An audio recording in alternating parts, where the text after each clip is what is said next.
Hello, my name's Tom Kyle. It's Wednesday, the 27th of August, 2014. Um, this is mainly a request for information. I don't know whether you're aware of this or not, but I've seen the actual documents, and in lots of American states now, they have an actual official policy as opposed to an unofficial policy of only taking people into the police. And I know it's a bit complicated in America because you get different types of police, and you get sheriffs, and you get all sorts of different stuff, but various law enforcement organisations of the kind of customer facing type, as opposed to the FBI and stuff like that, they're only taking people into these organisations who've got an IQ of below 100. They won't let anyone in with an IQ above 100 to be sort of customer facing. And I know a lot of you will find that very hard to believe. But you see, the thing is, it's become very, very clear to me that in England, a lot of the coppers they're not up to the grade. Like even ones who really seem quite switched on, if you try and they don't know anything about what's a crime, what's not a crime. They sort of get mixed up. I mean, what their job's meant to be and what their boss has told them. And if you put two and two together, you've got to remember that a lot of these bosses of theirs won't be that bright anyway, so they won't really be able to know what they're talking about. And when you want to describe something to somebody, you really need to be more than a little bit well informed about to speak with conviction about it. So it's very difficult. I mean, you can put something out. I sympathise with them because if you've got an idiot who doesn't really know what they're doing, telling another idiot who doesn't really know what they're doing, I mean, you're all going to be idiots who don't know what they're doing, so that's not necessarily, the person could be quite bright and they're just going to be like in a kind of state of confusion. You need to have somebody to explain something to you, like, this is how this is done, this is how this is done, this is how this is done. And of course, if you're confronted by somebody who quite clearly knows a lot more about it than you can imagine how it completely freaks them out because they don't get enough training, and it's not fair. They should get more training. Now, I know a lot of you are probably saying, well, they're thick as fuck, man. What's the point of giving them any training? But they're not all that stupid. The point is they're deliberately giving them shit training so that they don't know what they're doing. That's a deliberate tactic. I was just doing a little job a while ago, nothing to do with the police, but and I'm not a policeman. And these trainees have been to university in the actual qualification of the job that I do, the quantities phase, and because of the incompetence that I was working around, these young lads who were doing this job, they didn't really know what they were doing. And because they had no one to ask who knew what they were doing, because I turned up the place, I didn't last there very long at all. They were doing all sorts of stupid things. Like on the first day, one of them was telling me about how, he was basically telling me about some corruption that was going on. But you see, the fact that he was privy to this corruption, he's talking about it, and he was getting paid peanuts, this guy, below peanuts, he was getting paid less than £1 an hour. In English money, it wasn't in England. But you see, he could actually get sent to prison for what he's talking about. And he's telling somebody on the first date. Now, not that I was to grass anybody, but the point is, he didn't really understand that certain things you don't talk about on your first date. You kind of keep them to yourself. Again, totally diligent, trying to do a good job, but not knowing really what to say and what not to say. And as for the actual work they were doing, it's completely pointless. So you see, these are apparently bright young lads who've got, quite good degrees and stuff, or almost, they're doing their trainee, they'll be professionally qualified in a few years, and they don't know what they're doing because they're working for idiots. So you see, I totally sympathise. But the point is that on top of this, I've noticed that most policemen you come across, they can't really read and write properly. Now, I know a lot of that's, again, it's down to the school system. Because when I came out of school, I didn't understand very much about apostrophes and stuff like that. I had to pick it up myself. And mainly it was people saying, you've done that wrong. And I'd be like, I just didn't really know why I'd done it wrong. Because they don't teach you in school. So, again, it's not their fault. But it's not just apostrophes with them. Like, they're different there, and there. They get that completely mixed up. And theirs with apostrophes and all that will completely confuse them.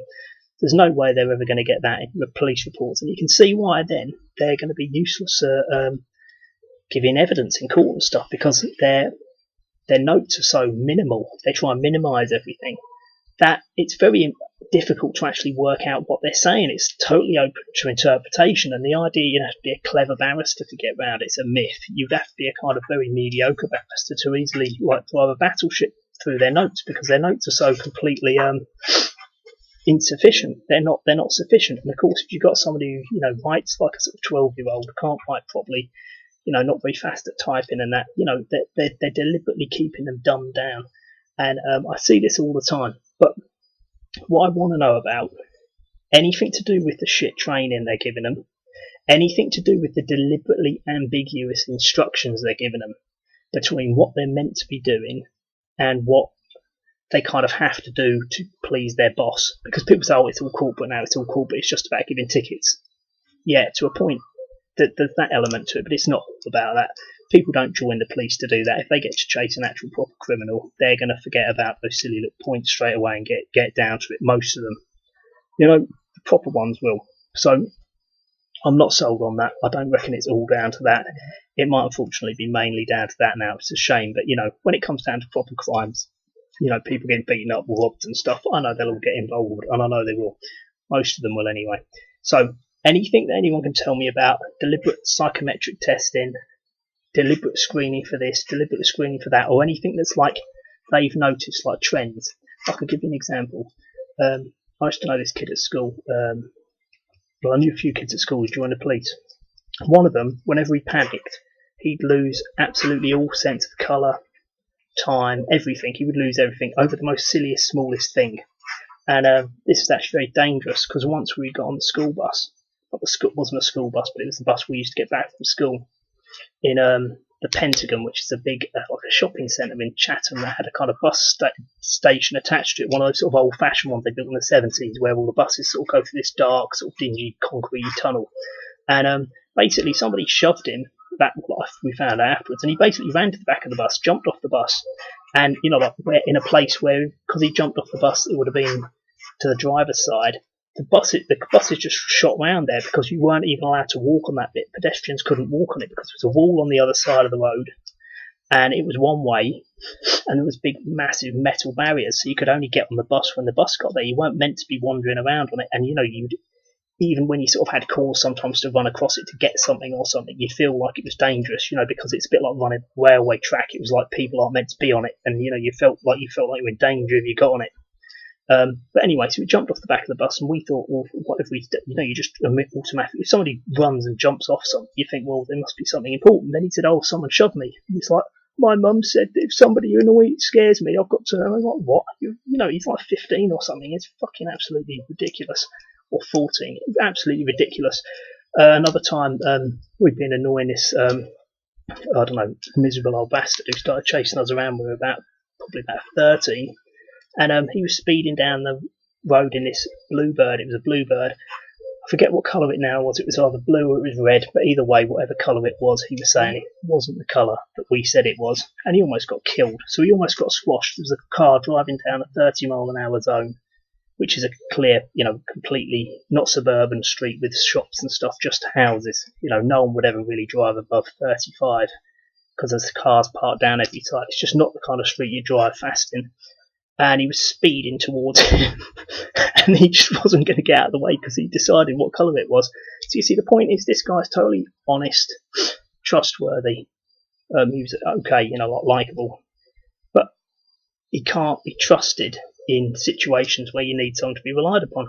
He can't be. He absolutely, completely fails. And he had also a slightly overinflated idea of his own sort of abilities at sort of handling himself, which were kind of like they were just in his head. So he didn't understand, because he was telling me one day he's seen this black kid, and he said, oh, he's really hard. Because I can't remember I don't know, I'd done something to him and I walked past. I don't remember I said something or I did something. And he goes, oh, he's really hard. And I said, what do you mean he's really hard? And he goes, well, I had a fight with him. He just kept punching me in the head. And I was like, well, it sounds hard. Well, what's he meant to do? Give him a break. Give him a break. No, but anyway, as I said, he'd be the sort of idea of probably one of the better ones I knew. There's another kid who I used to know, not myself, but I know of from kind of like when I was growing up. And he, during the recent riots and the protests, that not recent, in the last, say, 5 years, I believe, from what somebody else told me, that he'd put on his Facebook. Now, police look at Facebook all the time, as in not police to use Facebook. A lot of them aren't on it because of Facebook, so dangerous. And the way police have these kind of like back doors where they can get on Facebook and they can find out all sorts of stuff about you, like dark web. They can kind of get into your account. That's one of the back doors of Facebook. The police are allowed to use it for all this stuff that people don't know they're allowed to use it for. And there's actually banks and banks of police looking at Facebook all the time. I was talking to this guy, and his friend does it for a living. He said it's the most mundane, boring job ever. But he says, a lot of people do it and, pays the bills. People don't really have a choice nowadays. A lot of people don't really think they've got a choice about what job they do. But anyway, this guy, what the fuck was that? Right, this guy's put himself on Facebook. He said, I'm going to go and beat some students up at the weekend, right? Then he was pictured on the front of like one of the main papers. I forget which one it was, right? And he was like the one, but of course he's wearing white gear, so you couldn't tell which one it was. Basically, there's a load of students sitting down, and they're going like bat and charging them. And he's gone and then banged that up on Facebook and said, look, that's me. And he left it on Facebook apparently for ages. I never saw it, but, so he's boasting about beating students up before he's even done it. And you see, this guy's got to be a serious idiot, because, like, he's not a bad guy. He's just a complete fucking idiot. He always was an idiot. He's got no brains whatsoever. But not in a kind of malicious way. He's just so stupid. He just doesn't really get it. You know what I mean? He's the kind of person who would love to join the army, but probably would shit himself as soon as the gun started firing and start crying and realise he didn't like it, but he's so stupid he wouldn't realise beforehand. He's that type of person. Very brave, so long as he's got loads of armour on and another 150 people with him and everyone's sitting on the floor. The type of person. But he's just an imbecile. Yeah, technically that's what he would be. But the thing is that there was another kid who I used to know from school. And again, so that guy, he means well, but he's just very easily led, and he's just got the brain of like a 6-year-old, a divvy 6-year-old, yeah. And he's in, and then there's another kid who is by far the worst of all of these. Right now, I'll put a caveat on it. We've all been in situations where you've had I don't know, I have growing up because I had lots of relatives. So I had lots of relatives of the same age, a bit younger. So when you were a little kid, you always had loads of other little kids around when you went to see them. And you go around other people's houses. When you're a little kid, you get lots of exposure to other little kids. And younger kids, when you're getting older, they're still small. And it's like they always want to play with you. And especially little kids, you play back with them. And inevitably they get hurt. They hit the head on the floor, that type of stuff. They always do it. They always get hurt. Little children always get hurt. It's just one of those things that happens. Some of them, a lot more than others. Some of them, it's like 10 times an hour. Other ones, it's like once every 2 days. But generally speaking, they get hurt quite a lot, and it really does depend on the kid, but they always do. It's just one of those things. Then they're normally fine, literally seconds later. Now, the point with this lad was, ever since growing up, he was very kind of like, he used to like hurting people, and he used to like hurting like people who were smaller than him. So he wouldn't ever have a fight with anyone his own age, but he would if you left him in a room with a kid for I'm talking 30 seconds, the little kid would be crying. Every time. And even if there's other people in the room, as soon as somebody who he thought would stop him, he would immediately start hurting the little kid. So basically, you've got this kid who kind of likes hurting little kids all the way since he was a kid, and he went to school with me. And I don't know what he's up to now, but the point, I haven't seen him for ages. But the point is that a lot of people when we were younger said, oh, he's really nice, because he's one of these kind of people who never do it when adults were around.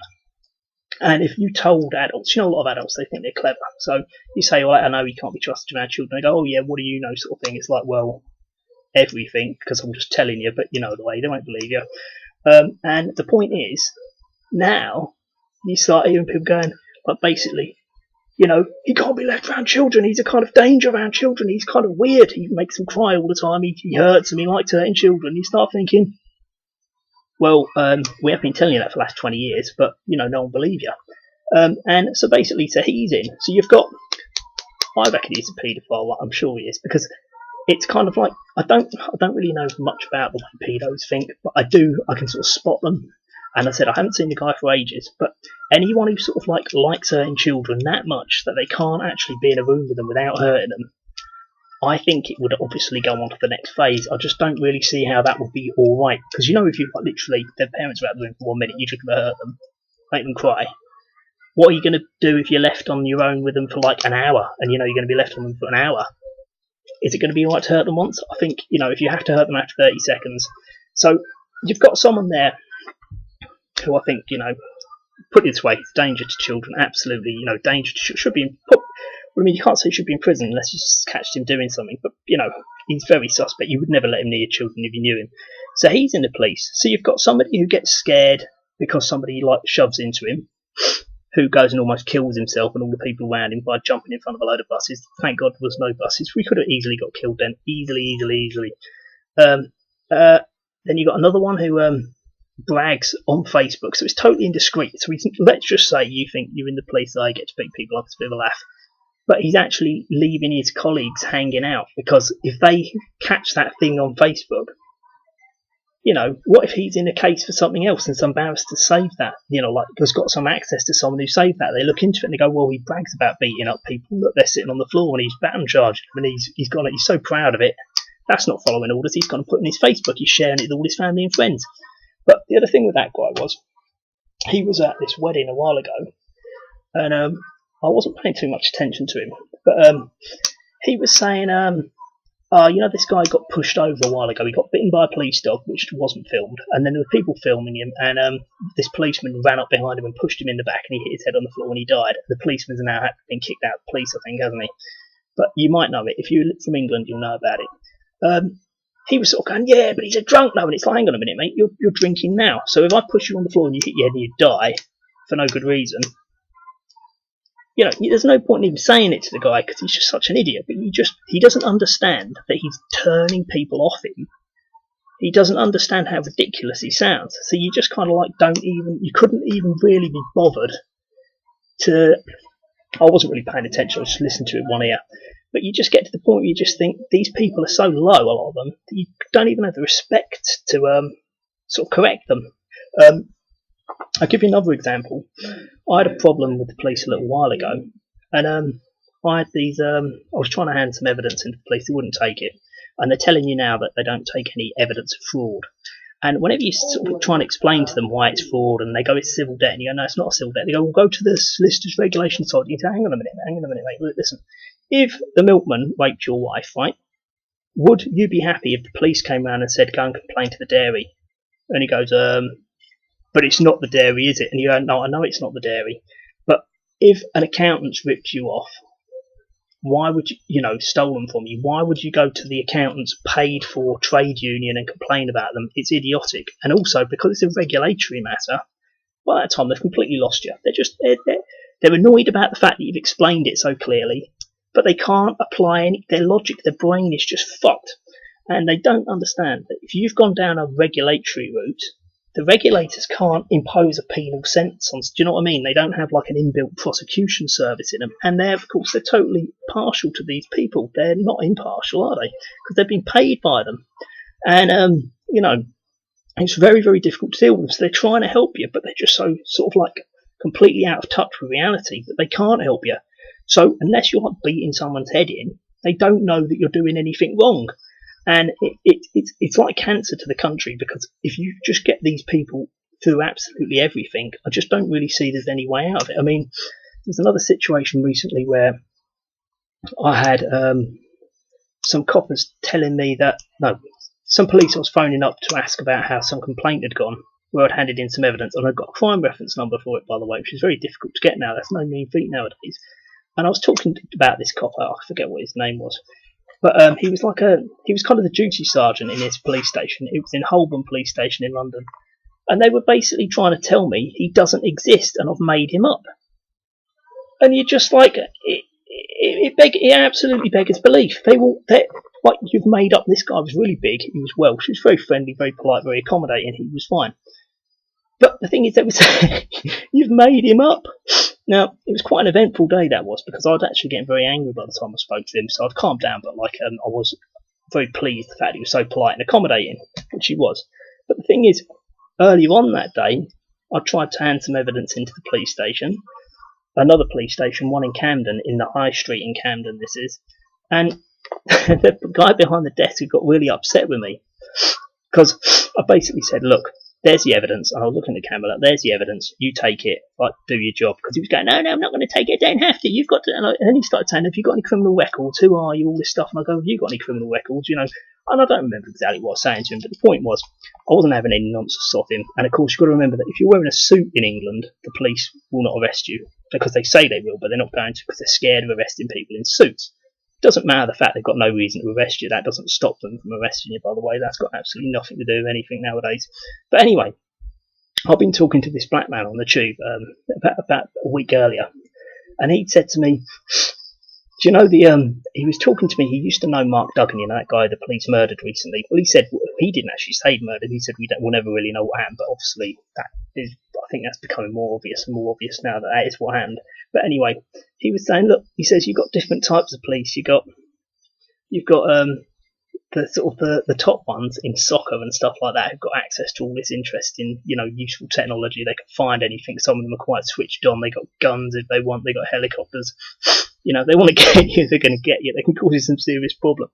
And then you've got the ones who like track down stolen bags. He sort of says bike like this, and I thought I'll remember that one. And this guy goes, I go, listen, mate, because he was basically trying to convince me. He kept trying to get other policemen to come up and arrest me because he couldn't leave the desk.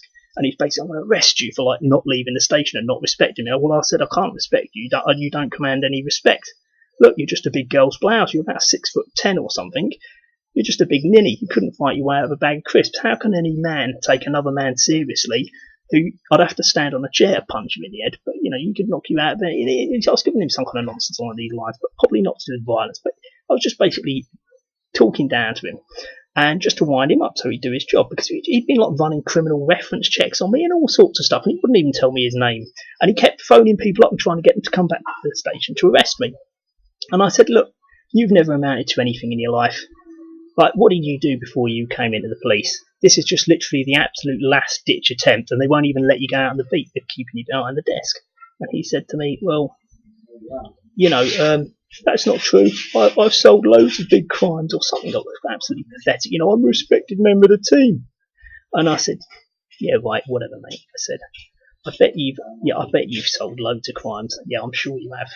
And he said, yeah, I have, yeah. And he was getting really upset with me. And I said, yeah, I'm sure you've solved lots of missing bike mysteries or something like that.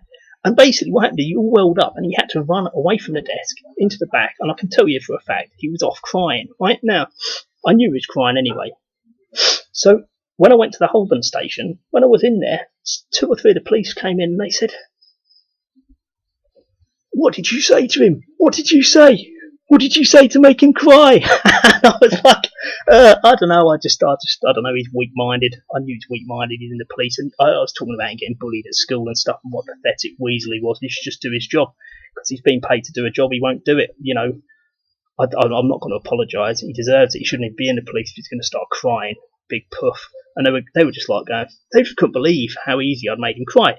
But the point is that what they also don't know is that about 3 or 4 days later, or maybe before that, I was speaking to this other copper, and this policeman was in Trident. Now, Trident in England is this special unit for this kind of black on black shootings that they're apparently having all the time, which a lot of people think they just make up so that they can drive around in big fancy cars and get paid more money than normal police to do absolutely fuck all, which is obviously, when you know this, they don't count on you knowing this, yeah? So this guy came round to the house I was staying in because they said he's bothered about getting police harassment and he's getting surveilled.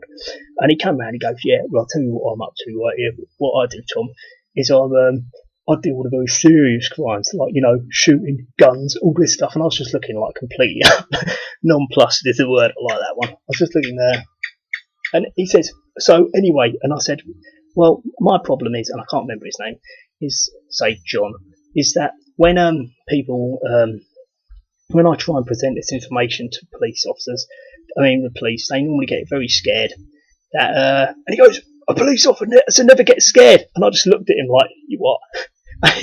And I said, hang on a minute, can I just finish? I said, they get very scared because they know that this is going to get upped. And this information is going to get them in lots of trouble if they pursue it, because they're not going to be allowed to pursue it, because it's going to be, Freemasons, judges, solicitors, people above their heads, serious fraud office. They're not going to be allowed to take it. So whenever I hand information of its significance to them, they don't want to take it. They get very scared. And he goes, no, that's not the case. That's not the case. And he says, I work in Scotland Yard, blah, blah, blah, blah, blah. And it was just like, and I sort of said to him, And he says, he says, I work with these people, I can assure you. And I said, what? Freemason High Command? And he goes, they were 70s. And he almost started to cry. He went all squeaky. He almost started to cry. I can't do as squeaky as I'd like to because there's people sleeping inside and they've left the fucking front door open. But the point is, so I'd wake him up. But the point is that's the reality of it. So, and then he just bolted out of the house and he went off and to have a cry. And you're thinking, this is the standard that we've got in England. Now, I know a lot of policemen aren't like this, but you can't have police going off, storming off, crying. You can't have it. You just can't have it. And there was another incident in Hornsey Police Station around the same time, trying to hand evidence in. Repeatedly kept trying to hand evidence in again and again and again. They kept chasing me out of the police station. And the very last time, it's getting late at this time, probably even past 12 o'clock at night, I would imagine. Maybe not, I don't know. It's been dark for ages, and it was summer, so it must have been late. I tried to hand it in again. I was getting really fucking annoyed. And basically what happened is I just kept going in and insisted on handing it in. And what they did is I was sort of leaning on the desk. And see, with me, when I'm dealing with people, even if I'm getting very angry, I never really shout at people. I just don't do it. I don't know, it's just not what I do when I get angry. Well, it's not really what I do when I get angry. I just speak calmly. And my mannerisms will be calm as well, even though if it's intent on violence, I wouldn't let on. And I wasn't intent on violence, but I was very angry. And the thing is that they were saying, right, yeah, you've got to get out of the police station, because if you don't, one of them sort of was like standing in the sort of foyer, but he actually came out. He says, if you don't go, we're gonna beat you up and say it's drunk and disorderly. And I'm like, what? You're gonna beat me up? No, you aren't. Like, and I was just like, that's rubbish. Just fucking do one, like. And I'm just going to go back in again. And he said, oh, right, yeah, whatever. And I let him go back in. Then I just went straight back in as soon as he'd sort of, you could hear a little door shut.